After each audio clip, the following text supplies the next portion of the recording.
मोदी के साथ संभावित मंत्रियों की बैठक हो चुकी है खत्म। संभावित मंत्रियों के साथ नरेंद्र मोदी ने चर्चा की है। शपथ ग्रहण से पहले संभावित मंत्रियों के साथ यह चर्चा हुई है, जो बेहद अहम, बेहद खास मानी जा रही है।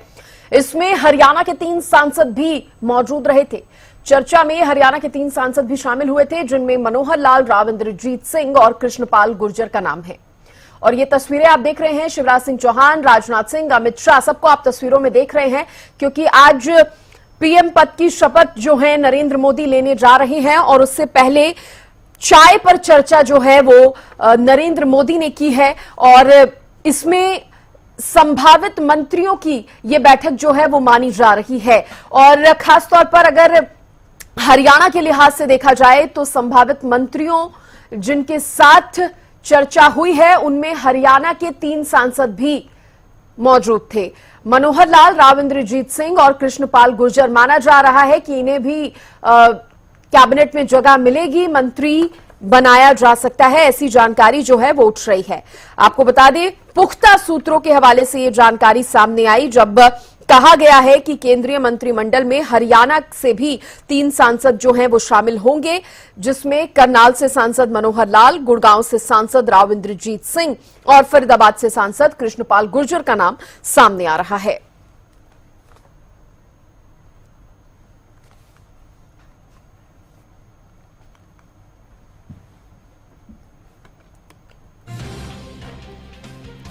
तो देखिए, बड़ी जानकारी आपको दे रहे हैं। आज तीसरी बार पीएम पद की शपथ लेने जा रहे हैं नरेंद्र मोदी, और सुबह से लेकर अब तक क्या कुछ हुआ है एक बार फिर से आपको इसकी जानकारी दे दे। देखिए, शपथ ग्रहण से पहले दिग्गजों को नमन किया नरेंद्र मोदी ने। वॉर मेमोरियल वो गए, जहां पर उन्होंने शहीदों को श्रद्धांजलि दी। उसके बाद राजघाट और सदैव अटल स्थल भी नरेंद्र मोदी पहुंचे। महात्मा गांधी और अटल बिहारी वाजपेयी को भी उन्होंने नमन किया।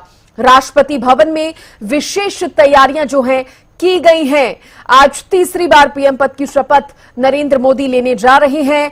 तैयारियां पूरी हैं, और इसके साथ ही खास बात यह है कि देश विदेश के कई खास मेहमान जो हैं उनको निमंत्रण मिला है, शिरकत करेंगे वो शपथ ग्रहण समारोह में।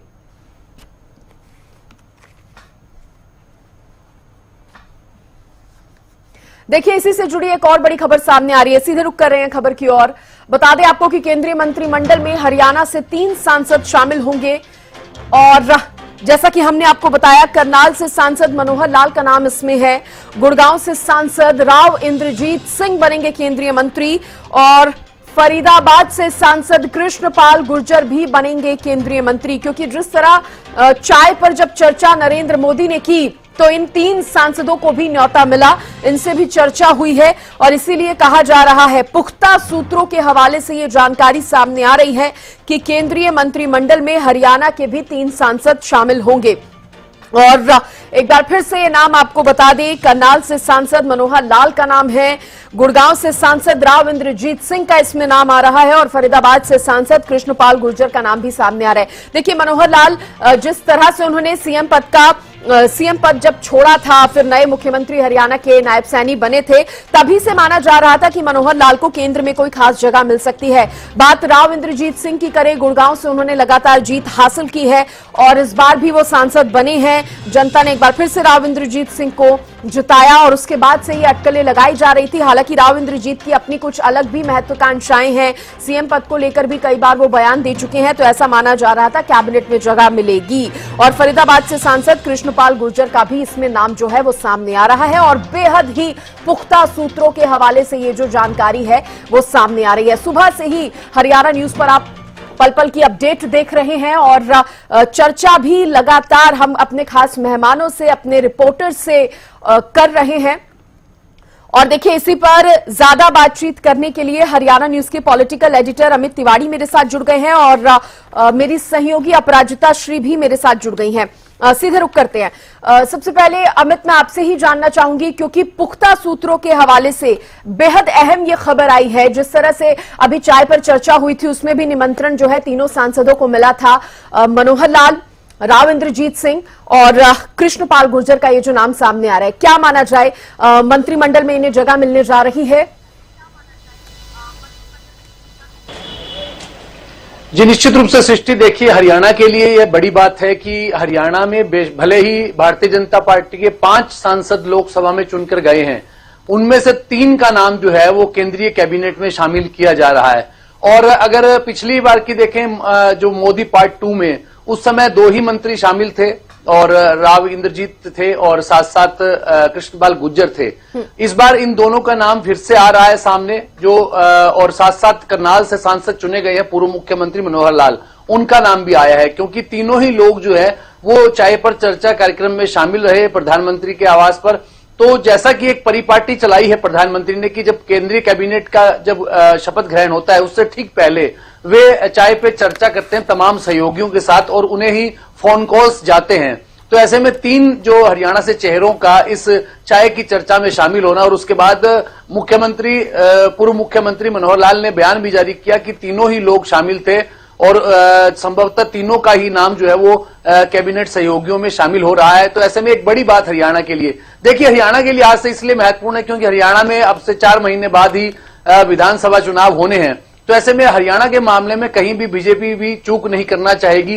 हालांकि मैंने जैसा पहले कहा कि 5 ही सांसद चुन के गए और 3 राज्यसभा में भी उनके सांसद हैं, लेकिन लोकसभा के ये 3 बड़े चेहरे, कृष्णपाल गुर्जर सीनियर जो अगर कहेंगे तो वो सांसद है, राव इंद्रजीत है, और साथ साथ मनोहर लाल खट्टर, उनका एक पूरा अनुभव है। 9.5 साल का उनका देखिए मुख्यमंत्री के रूप में कार्यकाल रहा, वे संघ से जुड़े रहे हैं और कई महत्वपूर्ण पदों पर रहे हैं, और संगठनात्मक तौर पर भी और सत्ता में भी बने रहने का उनका जो अनुभव है उसका फायदा अब केंद्रीय कैबिनेट में उनको नरेंद्र मोदी उठाना चाहते होंगे, और उनके संबंध भी जो है वो अच्छे हैं और प्रधानमंत्री नरेंद्र मोदी की गुड बुक में वे शामिल हैं। तो ऐसे में एक बड़ा चेहरा, और जैसा मैंने पहले कहा कि देखिए हरियाणा में चुनाव है, उस लिहाज से हरियाणा का प्रतिनिधित्व बड़ा है घटने की बजाय, हालांकि सांसद घट गए हैं। तो इस लिहाज से हरियाणा के लिए आज का दिन काफी सुखद रह सकता है। और दूसरे प्रदेश के जो देश के दूसरे हिस्सों की बात करें, राजस्थान से संख्या कम होने जा रही है, ठीक इसी तरह से अगर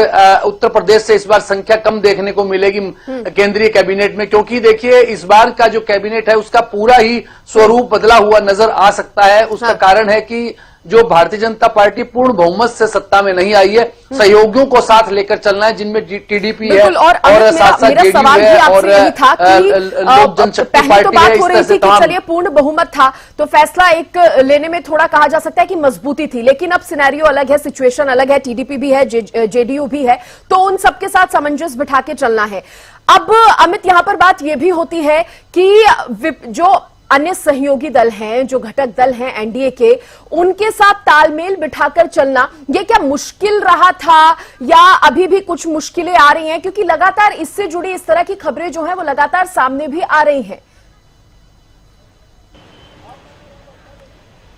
देखिए सृष्टि, यह तो बात सभी को मालूम है कि 240 सीटों के साथ सबसे बड़ी पार्टी भारतीय जनता पार्टी है, लेकिन बहुमत के आंकड़े से वो अभी भी पीछे है। तो ऐसे में सहयोगियों को लेकर चलना मजबूरी भी है, और देखिए साथ साथ उनके साथ सामंजस्य बिठाना भी मजबूरी है, उनके साथ तालमेल बिठाना ही पड़ेगा अगर तीसरी बार आपको सरकार में बने रहना है तो, और इसके लिए समझौते करने पड़ेंगे, चुनौतियों का भी सामना करना पड़ेगा, उनकी बातें सुननी भी पड़ेगी। पहले आप सुनाने की भूमिका में थे क्योंकि आप पूर्ण बहुमत के साथ सत्ता में थे, अब आपको सुनना भी पड़ेगा और कहीं ना कहीं सुनाना भी पड़ेगा। लेकिन एक बात सामने स्पष्ट रूप से मैं कह दूं सृष्टि की, भले ही यह गठबंधन की सरकार होगी और इसमें वैसाखियां भी होंगी, टीडीपी जैसे जेडीयू भी है और लोक जनशक्ति पार्टी है, चिराग पासवान की, जीतन राम मांझी भी है, तो ऐसे में तमाम सहयोगी दल हैं, लेकिन इसके बावजूद जो है इस बार प्रधानमंत्री नरेंद्र मोदी तीसरी अपनी सरकार के दौरान भी सीसीएस जो महत्वपूर्ण होते हैं,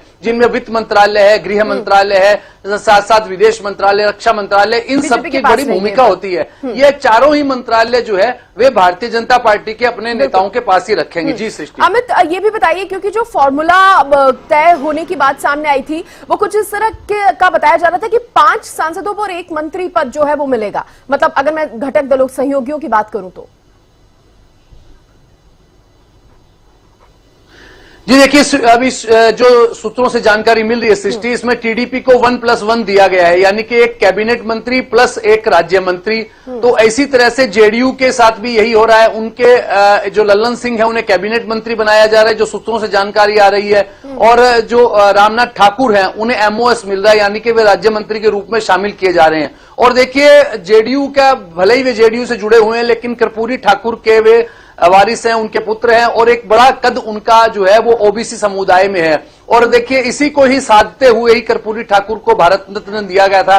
ठीक इसी तरह से चौधरी चरण सिंह है जो उनको भारत रत्न दिया गया मरणोपरांत, और उनके पौत्र जो जयंत चौधरी है उन्हें भी शामिल किया जा रहा है। तो एक सदस्य जहां जिनको एक से संतुष्ट किया जा रहा है, और ऐसा नहीं है सृष्टि, आज ये जो कैबिनेट का शपथ हो रहा है, प्रधानमंत्री शपथ ले रहे हैं, उसके बाद विस्तार तो देखिए कभी भी किए जा सकते हैं। 81 मंत्री पिछली बार थे, जो कोटे के हिसाब से देखें तो पूरा जो 15% का रहता है उसमें 81 मंत्री बनाए जा सकते हैं। तो ऐसे में सभी को संतुष्ट करना है। जीतन राम मांझी हम से हैं, हिंदुस्तान अवाम मोर्चा, लेकिन एक ही सांसद वो अकेले इकलौते चुन के आए हैं, उन्हें भी मंत्रिमंडल में शामिल किया जा रहा है, क्योंकि बिहार की राजनीति में जीतन राम मांझी का एक बड़ा और अहम रोल है।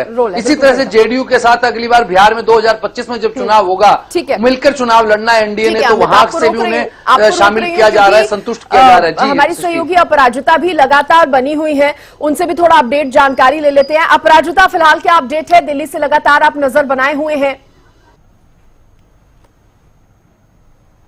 जी बिल्कुल, अगर दिल्ली की हम बात करते हैं तो सबसे पहले तो हरियाणा भवन में जैसे ही बैठक खत्म हुई थी पीएम के साथ, जो चाय पर जो चर्चा के लिए बुलाया गया था, उसके ठीक बाद पूर्व मुख्यमंत्री मनोहर लाल हरियाणा भवन पहुंचे थे। उन्होंने बात भी की थी, बताया था किस तरीके से क्या चीजें उस बैठक में हुई है। और अभी फिलहाल हमने कुछ देर पहले देखा किस तरीके से वो हरियाणा भवन से कहीं निकले हैं। तो उम्मीद लगाई जा रही है कि कुछ अहम चीजें भी हो सकती है, यानी स्वेरिंग इन सेरेमनी यानी ओथ सेरेमनी से पहले वो कुछ अहम मुलाकातें भी संभवतः कर सकते हैं, कुछ और भी चर्चाएं हो सकती है। क्योंकि देखिए, एक और चीज अहम होने वाली है आज, वो है कि एक और बैठक होने वाली है हरियाणा बीजेपी की, एक बैठक भी होने वाली है आज राजधानी दिल्ली में। बहरहाल उसके अलावा अगर मैं बात करती हूँ सिर्फ स्वेरिंग इन सेरेमनी की मैं बात करती हूँ, तो बिल्कुल पीएम आवास पर सभी नेता मौजूद थे। जो काउंसिल ऑफ मिनिस्टर्स हैं वो सभी प्राइम मिनिस्टर के आवास पर मौजूद थे, सभी से उन्होंने मुलाकात की है, चाय पर चर्चाएं की है। हालांकि कहा जा रहा है कि कई मुद्दों को लेकर बातचीत की गई है, यानी अगर बात की जाए तो कहा गया है कि 24 घंटे करीब सभी काउंसिल ऑफ मिनिस्टर्स को 24 आवर्स के लिए राजधानी दिल्ली में ही रहना है। यानी उम्मीद कर सकते हैं कि अगले 24 घंटे में कई अहम बैठकें भी हो सकती है राजधानी दिल्ली में, कई बातें हो सकती है, कई रोड मैप जो तैयार किया गया है अगले 100 दिन के लिए। सूत्रों की माने तो कहा जा रहा है कि कोई रोड मैप तैयार किया गया अगले 100 दिन के लिए। तो उम्मीद कर सकते हैं कि अगले ही दिन यानी आज जब ओथ सेरेमनी होगा, प्रधानमंत्री नरेंद्र मोदी तीसरी बार जब ओथ लेंगे उसके कल नेक्स्ट डे ही हम उम्मीद कर सकते हैं कि कुछ काम में एक्टिव हो जाएगी। बीजेपी लेड एनडीए गवर्नमेंट वापस से एक्टिव मोड में हमें नजर आएगी। 100 दिन का कहा जा रहा है कि एक रोड मैप इस बैठक में, जब बैठक हुई थी तो डेवलपमेंट को लेकर के, सभी चीजों को लेकर के, क्योंकि देखिए विकसित भारत का जो इनका जो मोटिव है, विकसित भारत को कहा गया है, 3rd लार्जेस्ट इकोनॉमी बनानी है इंडिया को, इन सभी चीजों का एक रोड मैप तैयार किया गया है, उन सभी चीजों के लिए किस तरीके से काम करना है। तो कह सकते हैं कि एक एक्सटेंडेड बैठक अगले 24 घंटे में हम उम्मीद कर सकते हैं कि हो सकती है। ठीक है अपराजिता, आप नजर बनाए रखिए और फिलहाल के लिए शुक्रिया आपका। अमित, आपका भी बहुत शुक्रिया जानकारी देने के लिए। तो जल्द ही तस्वीर जो है वो साफ हो जाएगी, लेकिन उससे पहले जिस तरह से सूत्रों के हवाले से जानकारियां मिल रही हैं, पुख्ता सूत्रों के हवाले से खबरें हैं कि हरियाणा से भी 3 सांसद जो हैं वो मंत्रिमंडल में शामिल हो सकते हैं।